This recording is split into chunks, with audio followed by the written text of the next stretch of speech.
It's not often that I'm downright intimidated by the person I'm about to interview.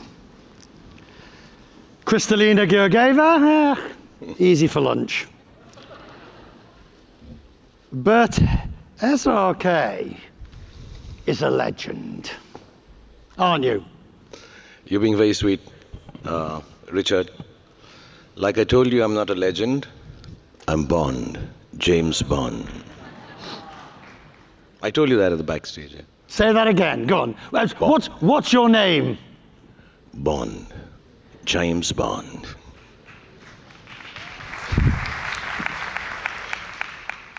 Would you like to play Bond? I'd really wanted to, but I think I'm too short. What about Bond Baddie? Baddie, yes, of course. I'm brown enough. If we look at your career, how many years? Now, I think actively including television, 33 years now. I've been actively working as an actor.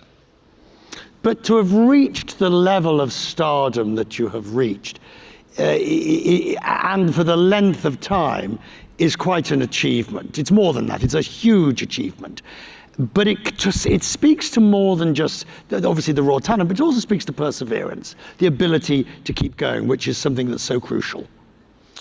I think it's, perseverance is, I think it happens to some people. You don't have any option but to persevere. So maybe when I was young, I lost my parents very early, and then you realize that, okay, there's no rewinding this, there's no coming back from death, and you have to continue, make the most of what you have. So I was kind of a youngish orphan, and I had to work my way through it. Or it could be just part of nature, it's the nature of the beast that you are just with dogged determination, you keep on working. Where does that come from? I don't know, I've always tried to analyze it, that, why do I do what I do? Why do I wake up in the morning and just start doing it all over again, even when it's... I think it taught me, the work that I do, making films, the result happens very suddenly. You think you've made the best of films, you think it's the nicest of stories to tell, you think the world is going to love it, and you wake up on a Friday morning and realize it's the biggest flop of your career. And you're like, which happened? Which happens more often than not. Or sometimes you don't like a film and that becomes the biggest hit of your career, and you say, like, how did this happen? But what I realized, and I want to say this to everyone actually, and I say this to everyone who's working with me or people who know me, that on Thursday evening, because our films release on Fridays mostly, or Thursday evenings here in Dubai, so Thursday evening at home in Mumbai, I rinse myself with a 2-hour bath and rinse myself of the work that I've done. Because what happens... Well, hang on. Yeah. Let's talk about that bath. It's a ritual, yeah. Is it a ritual? I mean, yeah. Do you put special oils and scents? Do you have bath salts? Do you prepare with candles? I'm not telling you my secret. You come and take a bath with me. Easy. I'm an actor. I'll show you how to do it. Should I take him up on his offer? You carry on, sir. Okay. No, but honestly, I do, because, I realize when you do a big hit film, it's done well and you're very happy and everybody's jumping around. Friday happens, Saturday happens, Sunday happens, and you realize this is a big blockbuster, but Monday I have to get back to work to make a better film. You made a flop film, Friday you're sad, Saturday you're crying, Sunday you're moping and you're not waking up from bed. Monday, you have to get back to work and start making a better film. So Mondays are for trying to make better films always, so you have to persevere. Okay, but let me be crude. You don't need the money. No, I need the money. Oh, you do? The bath oils are very expensive. Fine. If you had to define the quintessential SRK film, what would it be? I've said this before. I was telling you behind. I don't know when it happened, Richard, to be honest. I didn't realize it. I never wanted to be someone who's, like I say, peddling love or seller of dreams. I wanted to be an action guy with 8-packs and beat up people, be in a white vest, girl on my side with a Glock in my hand, and speak in baritone and things like that. But I never got the opportunity. I don't know. When I started off, suddenly everybody started think of me as someone who's, promising hope, giving hope, and spreading love. Like I spread my arms again and again. So I think my regular film would be a film that gives you hope, gives you goodness, gives you happiness, and at the end of it all, lots of good songs. Yes, but you've also, there's a great YouTube video, 4 minutes of your best entrances. Yeah. And there's a lot of action in them. Yeah, only entries, no exits. I just keep entering again and again. My kids get very, when I have 3 kids, and whenever that video plays, and I have to tell you a secret, we've compiled it from the office. I think it looks just very cool. It's not made by others, we've made it. So whenever a show like this happens, and if you allow me to show a video here, we'll show you me just entering some places, and very dramatically and romantically. But my kids make a lot of fun of it. Whenever I get a little serious with them, they'll just look at me and say, "Oh my God, he's doing those entries from his video, SRK." So it does become a... Do you want to give us an example? Oh yeah, I can do that, Yeah, just, you want to walk along? With your permission, sir, we'll... If it's okay, yeah. Yeah, go on. Go on.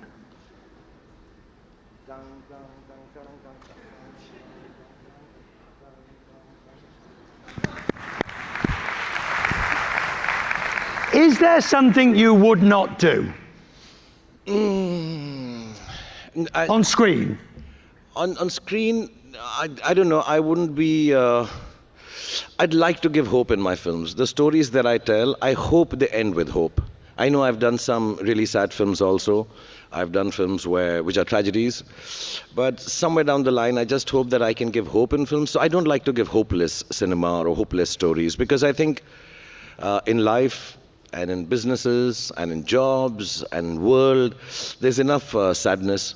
So you're extremely well known here, obviously because of the Indian population that is here and elsewhere. But you like it here. You have a home. You are not a here today, gone tomorrow person for Dubai. No.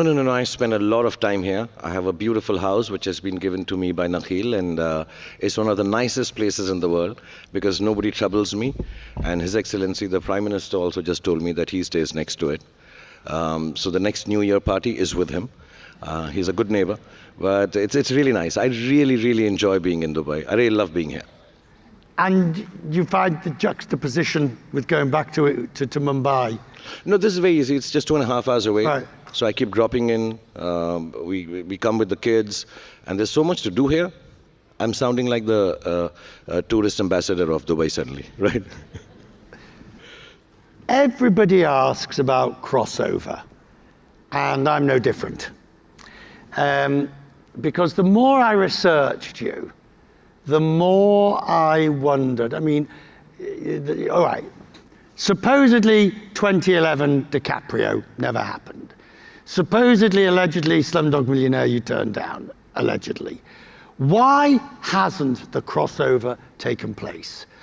I don't see why it should. You're a big enough name in your own genre, but why has crossover not taken place? I've said this honestly, but nobody believes it. So I'm going to say it to you very honestly. Nobody's ever offered me any work, crossover, of substance. I may have had conversations with people. I know lots of lovely people from the West, from the English film industry, from the American film industry. But nobody's offered me any good work. I hear actors talk about, oh yes, I want to crossover, I want to take Indian cinema. I think I still have to learn how to be able to deliver to the audience that likes me. And, instead of spreading myself too thin. And then, yeah, of course, if you've not been offered a job, how do you take it? So really, I've never been offered a film in Hollywood or in England. Yes, Slumdog was there, now that you mention it. And I spent a lot of time with Mr. Boyle, he's very sweet. But I was doing Who Wants to Be a Millionaire on television. Successfully at that time. And I just felt in the story that was being told, the guy who was hosting was very mean. In the story that was being told. And I'm like, I'm here doing Slumdog Millionaire. And the guys who were producing the show wanted me to do the film. I just found it, this guy's, I was cheating and being dishonest as the host. So I just found that it's very strange that I'm being a host and I'm cheating in the film. So I explained to Mr. Boyle that I wouldn't like to do it, please. And they're way better actors than me. And I think Mr. Anil Kapoor did it, and he was fantastic as the host. when the person's getting close to 1 million, or the top in Who Wants to Be a Millionaire, that moment, what do you feel? Genuinely, when I was hosting it, I would hope they win it. I really, really hope they win it. But I've done a quiz show myself, and there comes a point when you think, how close can I get to getting them to win it without... Yeah. Did you know what I mean? I always did that, when I was, because there's so many people from different parts of the country, and I really want them to win, and yes, you do try to be a little helpful. But you can't. You can't, because the producer keeps shouting in your ears, don't, you've said enough, you can't talk about it. And unfortunately, the last 4 questions or the last 2 questions are extremely difficult, Suddenly they're thrown upon you, and you're like, oh my God, this person is not going to get the answer. And I feel really bad. And I try to think, I wish I had some hint, and I can't mislead the person by trying to give that hint, because I also mostly didn't know the answer. So what is left that you have not done that you would like to do? And by that, I that's not a Hollywood question. That is a general, even within within Indian films, within production, within what still remains on your list? So, Richard, when I started off, I just wanted to survive. Be able to get a week's work or a month's work or a year's work and say, okay, my films should do well. But as years have gone past, I think my whole job has become more and more motivated towards bringing in new technology into Indian film industry. I want to end my career, which is far from ending right now. I have another good 35 years to go. I really, really want to make that film which is loved by the whole world, and then nobody on a big stage like this asks me, why haven't you crossed over? That film should cross me over. That's my dream. I'd want you to learn Hindi and Urdu and Arabic to be able to understand that film. Did you go on a massive retreat of personal introspection between 2018 and 2023? You just had 2 or 3 films that were not as successful. Suddenly he disappears, and everybody thinks, oh, he's licking his wounds, he's feeling sorry for himself, whatever. And then he comes back in 23 with 3 blockbusters. What was going on in that interim period? So you're very kind. Yes, I had massive flops, and they did very, very badly. And I was doing all of that. I was licking my wounds. I was not in... you know what I did? Yeah. For 4 years? Go on. I've never said this to anyone, though I've mentioned it, but today, here, I'll tell everyone. I learned how to make the best pizza in the world. That's what I did. Honest to God. I stopped listening to stories. I stopped wanting to tell stories.